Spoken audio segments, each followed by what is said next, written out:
തിരികെ വാർത്തയിലേക്ക്.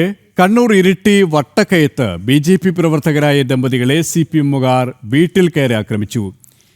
CPM-ന്റെ ആഹ്ലാദ പ്രകടനം കഴിഞ്ഞ് മടങ്ങിപ്പോകുന്നതിനിടെയായിരുന്നു ആക്രമണം. വട്ടക്കയത്തെ പടുവിലാൽ സുനിൽകുമാർ, ഭാര്യ ബിന്ദു എന്നിവർക്കാണ് പരിക്കേറ്റത്.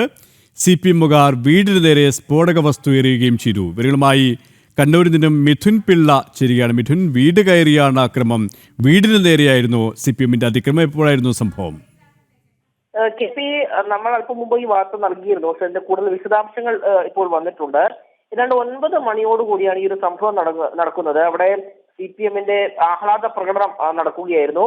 ഈ ആഹ്ലാദ പ്രകടനം നടത്തി മടങ്ങി പോകുന്നതിനിടെ ഇരിട്ടി വട്ടക്കയം എന്ന് പറയുന്ന സ്ഥലത്ത് വെച്ചാണ് BJP പ്രവർത്തകരായ ദമ്പതികളെ CPM-കാർ വീട്ടിൽ കയറി ആക്രമിച്ചത്.